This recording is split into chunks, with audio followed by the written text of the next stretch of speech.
Welcome back to Developing Story and our weekly updates on the Amazon Synod. I'm Collen Dulle, host of the Inside the Vatican podcast and a producer here at America Media. Joining me for this update is Father Luke Hansen, America's special correspondent for the Amazon Synod. Welcome back, Luke.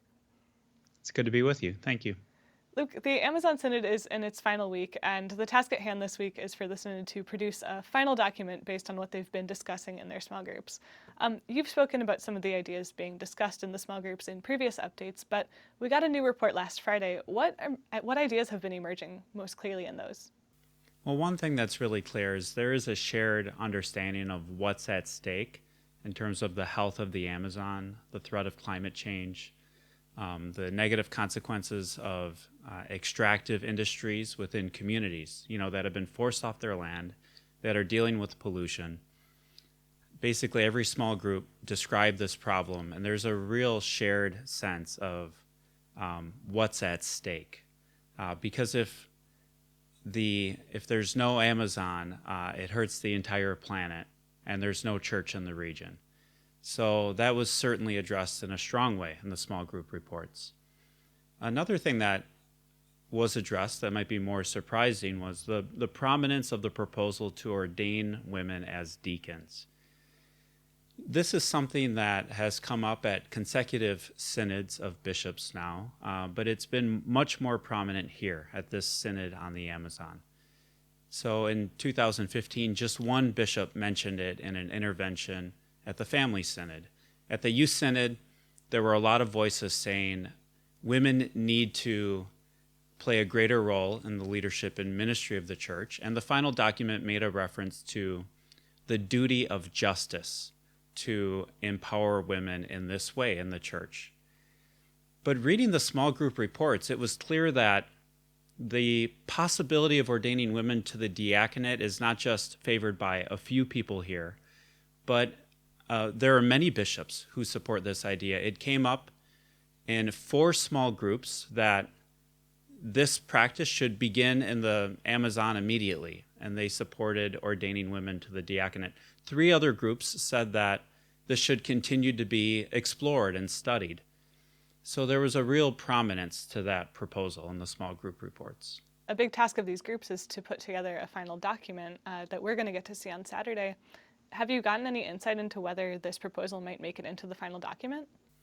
I haven't seen a copy of the final document, but there was a report in the tablet that this specific proposal will be in the final document to ordain women to the diaconate in the Amazon.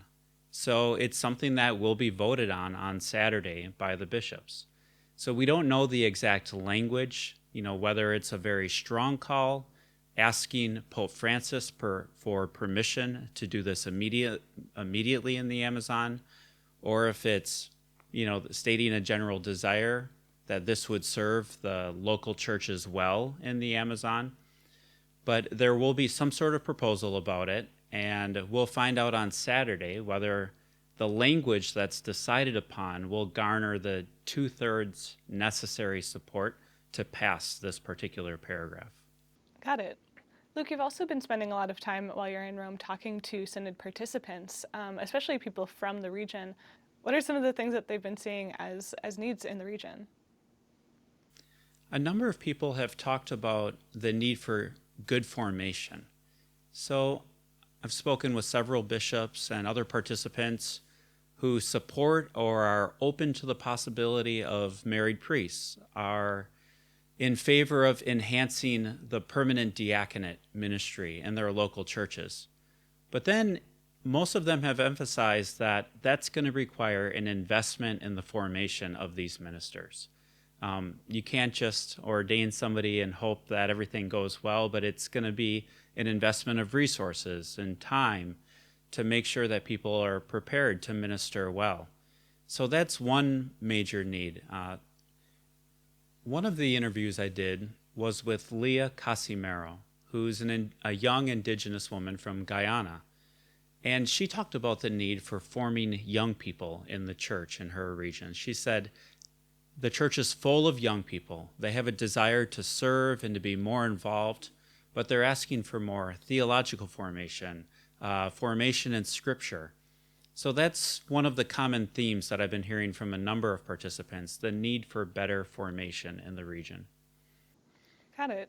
There's also been a lot of conversation about maybe an Amazon rite. And I'm wondering if you could explain a little bit of what that looked like, because I know Leah told you kind of what liturgies look like in her region, and it may be a model for this. The strong emergence of this proposal has kind of surprised me because in my preparation for the Synod and what I was reading beforehand, I didn't see this specifically mentioned. The possibility of creating an Amazonian indigenous rite. But this is one of the things that came up strong in the small group reports. And one of the Italian language groups in particular, whose moderator is Luis Ladaria, who's the head of the Congregation for the Doctrine of the Faith, they explicitly made this proposal. And a member of that group was at the press conference on Saturday when the reports were released. And he explained the background to this proposal and the long history in the church of recognizing diverse liturgical rites that respect and embrace local cultures. I asked Leah about this in our interview, and she said that this is already being done where she lives in southern Guyana.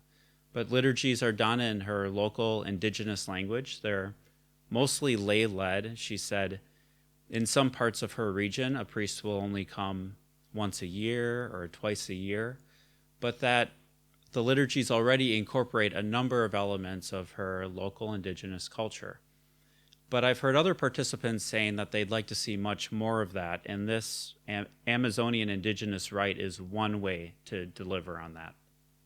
Yeah, it seems like having an Amazonian indigenous rite could also maybe make it easier for us to adopt ordaining married men in the region without seeming to set a precedent for the whole church, which is a concern that people have raised.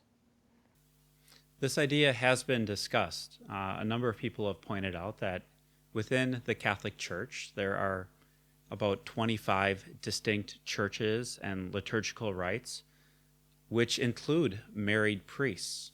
So those have been long practices in those churches, and that has continued even though the Latin Church, the largest of the Catholic churches, has not adopted that practice once again. So I think people are imagining that with an Amazonian indigenous rite, it is a way to allow the possibility of married priests within one part of the church without assuming that it's going to be automatically applied to the whole Catholic Church globally. Beyond developing the final document, some bishops and auditors from the Synod took an extra step towards implementing the Synod. They went to the catacomb of Domitilla to sign an updated version of a Vatican II-era pact where bishops promised to live simply among the poor, and in this updated version also to care for the environment by using fewer plastics. And they also promised to recognize the ministerial needs of people in the Amazon region. I'm wondering what stood out to you from that gathering. I think one of the significant things is that it signifies a connection to Vatican II. As a number of people have observed that the Synod of Bishops under Pope Francis has really embodied the vision and hope for the Council about governance in the Church and the participation of more people when decisions are being made in the Church. So the fact that the original pact was signed during the Council and now again at the Synod of Bishops for the Amazon is a powerful symbol. But I think it also shows the progress that's been made and what's changed since then. Because my understanding is that the original pact was signed among bishops. But when the pact was signed this past Sunday, there were a number of other people who signed the pact, priests and sisters and lay people who are involved in work in the Amazonian region. So it was more inclusive, and it shows that a broader spectrum of people have responsibility for ministry in the church today. So this pact was a powerful sign of that. One thing that also stood out to me about this gathering at the catacombs was, it kind of signified, we saw in the Vatican II gathering, these bishops who were mostly from Latin America, they were promising to live out this preferential option for the poor that was just being developed by the council. And they took it back and really lived it in a radical way in Latin America. And now we're seeing, kind of the fruits of that tradition return to Rome and be instructing the whole church. But it hasn't all been these strong personal commitments to the ideals of the Synod, right? Beyond just the discussion in the Synod Hall, we have seen some really strong outside resistance. Just this week, we saw some thieves break into a church in Rome where some statues that had been used in an indigenous prayer service, they took the statues and they threw them into the Tiber River in Rome. And, that did catch a lot of attention this week. I'm wondering what the folks that you've been talking about have been saying about that, Luke. Among the journalists and friends at home that I've talked to about what happened, there's a lot of anger and sadness and frustration and embarrassment that a sacred object would be treated in this way. But when I've talked with representatives of indigenous groups and some leaders involved in the Synod, they've really wanted to keep the focus on the Synod. What I've heard is that the Amazon is burning and there's so much at stake. They really see what happened as a distraction and something that was intended to distract from the important issues that the Synod is discussing. So they have really wanted to keep the focus on that.